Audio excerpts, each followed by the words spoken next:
नमस्कार विद्यार्थी मित्रांनो, स्वागत आहे तुम्हा सर्वांचं या यूट्यूब चॅनलमध्ये. तर विद्यार्थी मित्रांनो बघा, पोलीस भरती होत आलेली आहे अँड सिलेक्शन लिस्ट पण लागत आहेत, जे की विद्यार्थी तात्पुरती निवड यादी वगैरे जाहीर होत आहे.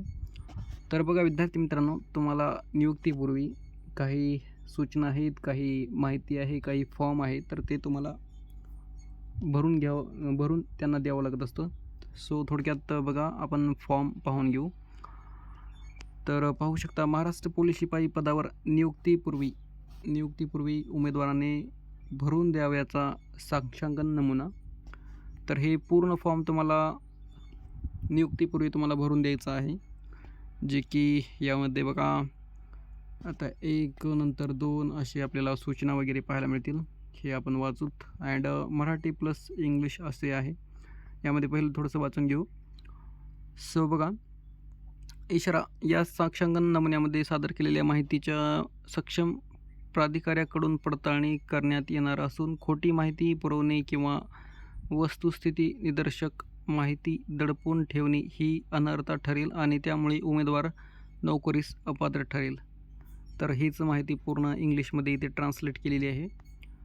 यामध्ये बघा, apex signed passport size copy of recent photograph,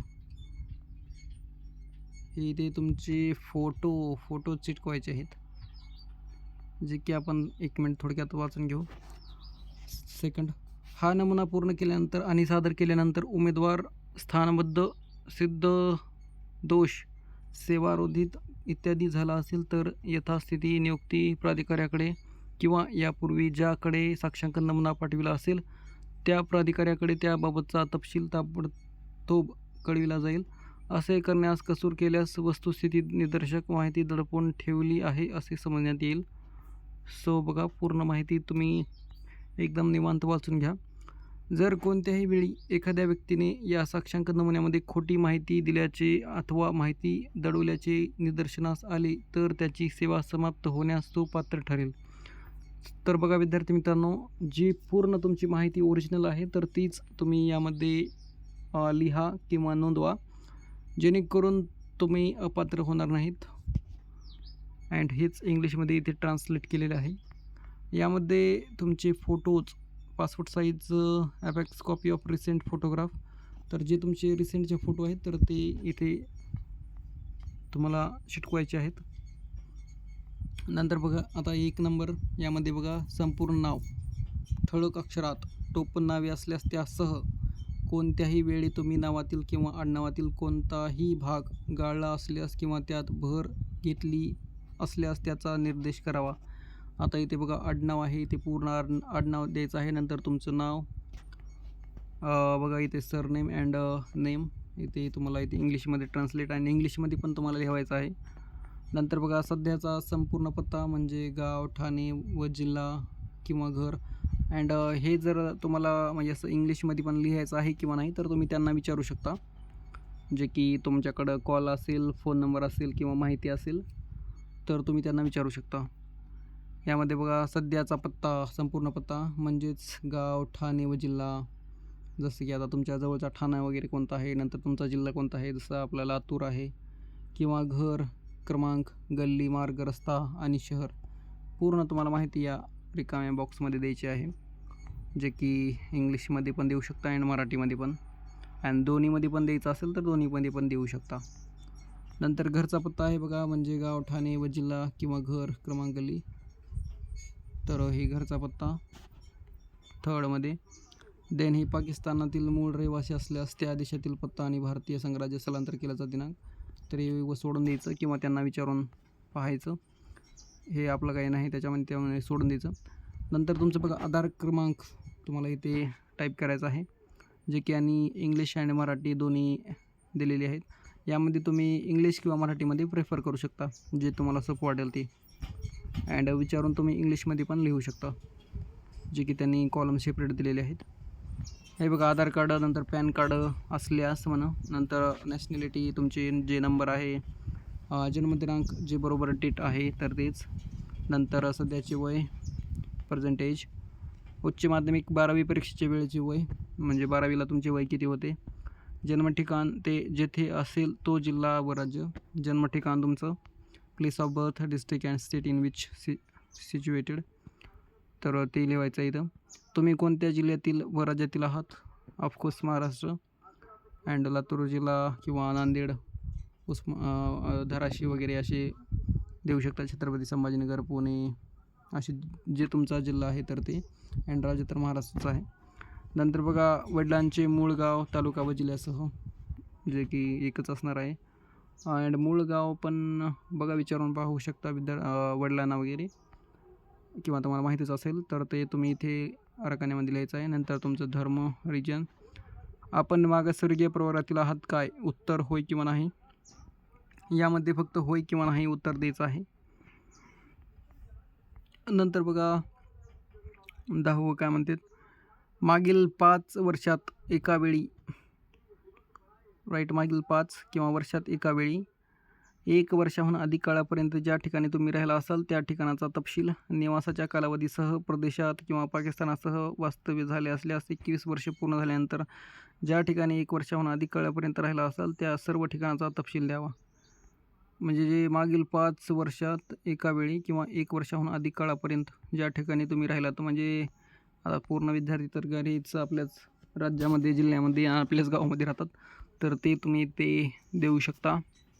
जे की त्यांना पूर्ण विचारून द्यायचं, कारण तुमच्याकडं नंबर वगैरे असेल, काही माहिती वगैरे म्हणजे तुमच्याकडं असेलच, तुम्ही विचारून त्यांना देऊ शकता. सो बघा संपूर्ण नाव, टोपण नाव हे आता तुम्हाला म्हणजे असं बघा ना, राष्ट्रीय जन्म आणि आदिवासनुसार नॅशनॅलिटी, जन्मठिकाण, सेवेमध्ये असल्यास पदनाम, कार्यालयातील पत्ता, सध्याचा डाकपत्ता किंवा हयात नसल्यास अखेरचा पत्ता द्यावा, घरचा कायम पत्ता.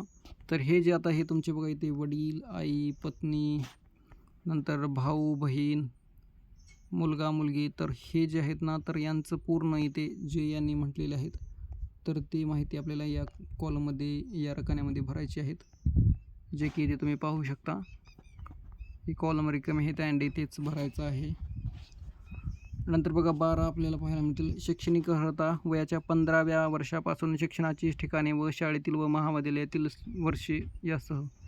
म्हणजे बघा किती माहिती, पूर्ण एकदम जन्मल्यापासून ते पूर्ण ग्रॅज्युएशन होईपर्यंत किंवा 12वीपर्यंत तुम्हाला पूर्ण माहिती इथे द्यायची आहे. यामध्ये बघा शाळेचे, महाविद्यालयाचे नाव, पूर्ण नाव, पत्ता यामध्ये द्यायचं आहे.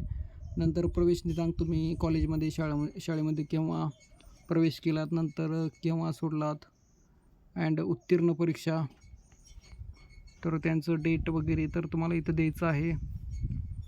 नंतर जर तुम्ही यापूर्वी नोकरीत करत असाल तर तपशील द्यावा. अँड त्यामध्ये तुम्ही कालावधी, पिरियड, अँड धारण केलेले पद, नाम, जर तुम्ही एक्समॅन वगैरे असाल किंवा काही असाल तर तुम्हाला इथे माहिती द्यायची आहे.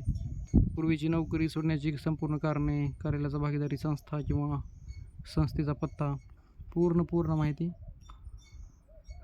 सो जर यापूर्वी नोकरी भारत सरकार, राज्य शासन, भारत सरकार किंवा राज्य शासन यांच्या मालकीच्या किंवा नियंत्रणाखालील उपक्रम, विद्यापीठ, स्थानिक मंडळ यामधील असेल तर ती नोकरी सोडण्याची किंवा समाप्त होण्याची संपूर्ण कारणे द्या. तुमच्याविषयी शिस्तभंगाची कारवाई सुरू करण्यात आली होती काय, किंवा जेव्हा तुम्ही सेवा समाप्तीची नोटीस दिली त्यावेळी किंवा त्यानंतर तुमच्या सेवा प्रत्यक्षपणे समाप्त करण्यात येण्यापूर्वी तुम्हाला कोणत्याही बाबतीत तुमच्या वर्तणुकीबद्दल स्पष्टीकरण देण्यासाठी फरमाविण्यात आले होते काय. सो बघा पूर्ण माहिती तुम्हाला इथे द्यायची आहे या कॉलममध्ये, जे की इथे पाहू शकता.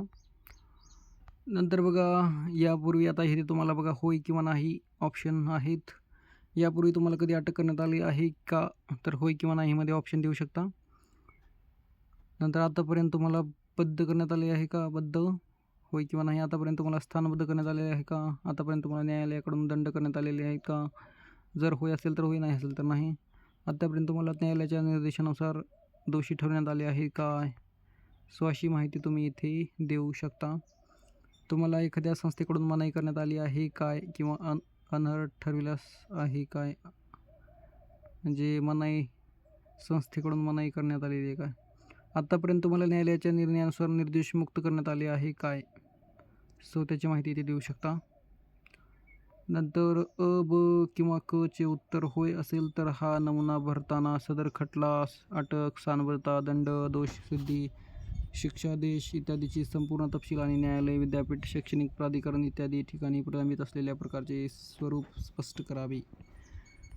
सो यामध्ये तुम्ही माहिती देऊ शकता. अँड तसेच बघा या साक्षांकन नमुन्याच्या सुरुवातीला असलेला इशारा देखील कृपया पहा.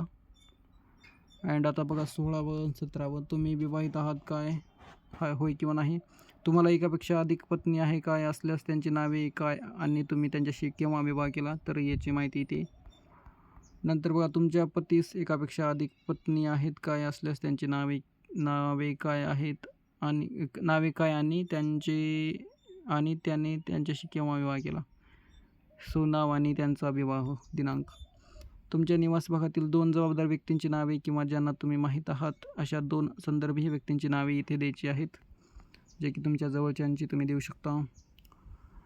देन बघा मी असे प्रमाणित करतो की पूर्ववर्ती माहिती माझ्या संपूर्ण माहितीप्रमाणे व विश्वासाप्रमाणे अचूक आणि संपूर्ण आहे. सरकारी नोकरीसाठी असणाऱ्या माझ्या पात्रतेस हानी पोहोचविल अशी कोणतीही परिस्थिती असल्याचे मला माहीत नाही. येथे ठिकाण, दिनांक अँड उमेदवाराची सही. देन ओळखपत्र, आता आयडेंटिटी सर्टिफिकेट, यामध्ये खालीलपैकी एका व्यक्तीची या प्रमाणपत्रावर सही असावी येथे. देन राज्य किंवा केंद्र शासनाचे राजपत्रित अधिकारी, संसद किंवा राज्य विधानमंडळाचे सदस्य यांची काय म्हटले बघा, खालीलपैकी एका व्यक्तीची या पत्रावर सही असावी. जर एका व्यक्तीची या सही असली पाहिजे. उपविभागीय दंडाधिकारी, नंतर सब डिव्हिजनल मॅजिस्ट्रेट्स, मामलेदार, तहसीलदार किंवा दंडाधिकारी यांच्या शक्ती वापरण्यास प्राधिकृत केलेले नायब उपतहसीलदार, नंतर सर्व मान्यताप्राप्त महाविद्यालयांचे आणि किंवा माध्यमिक शाळांचे प्राचार्य, मुख्याध्यापक, देन पोस्ट मास्टर. सो खालीलपैकी एका व्यक्तीची या प्रमाणपत्रावर सही असावी असा त्यांनी येथे म्हटलेलं आहे. तर तुम्ही नक्कीच येथे घेऊ शकता 1-2 किंवा एक जे तुम्हाला असेल तर त्यांची घेऊ शकता, जे की मुख्याध्यापक वगैरे, प्रिन्सिपल, देन तहसीलदार, दंडाधिकारी, उपविभागीय दंडाधिकारी. सो असे आहेत, यांची तुम्ही घेऊ शकता. कारण राजपत्रित अधिकारी जर ही भेटत नसेल तर तुम्ही यांचे खालचे पण घेऊ शकता कोणाचे. नंतर बघा प्रमाणित करण्यात येते की श्री तुमचे नाव श्री वडिलांचे नाव, यांचा मुलगा किंवा मुलगी, तुमचं नाव, यांना मी गेली डॅश वर्षे महिने ओळखत आहे. सो हे कोणचं आहे, थांबा 1 मिनिट. महिने ओळखत आहे, ठिकाण, पदनाम किंवा दर्जा आणि पत्ता, म्हणजे यावरील पूर्ण यांचं आहे किंवा बहुतेक हे जे आहेत ना, जे तुम्हाला इथे ओळखपत्र आयडेंटिटीसाठी लागणारे आहेत तर त्यांचे इथे लिहायचे आहे सूचना अँड पदनाम किंवा दर्जा आणि पत्ता, सही, अशी माहिती आहे. देन नियुक्ती प्राधिकाऱ्याचे नाव, पदनाम आणि संपूर्ण पत्ता, ज्यासाठी उमेदवाराचा विचार करण्यात येत आहे ते पद, तर ही कार्यालयाने भरावायची आहेत. इथे काय तुम्ही काय भरायचं नाही आहे. सो एकंदरीत ही पूर्ण माहिती होती, जे की तुम्ही सविस्तर वाचून घ्या, चेक करा, पूर्ण माहिती घ्या. अँड नक्कीच चॅनलला नवीन असाल तर सबस्क्राईब करायला विसरू नका. सो भेटूया नेक्स्ट व्हिडिओमध्ये. धन्यवाद. जे की आता पुढील चालून पण भरतीमध्ये तुम्हाला ही पूर्ण माहिती असणे आवश्यक आहे, त्यामुळे हा व्हिडिओ बनवण्यात आलेला आहे. सो भेटूया नेक्स्ट व्हिडिओमध्ये. धन्यवाद. Thank you so much. आणि तुमचे काही प्रश्न असतील तर नक्कीच विचारा. थँक्यू.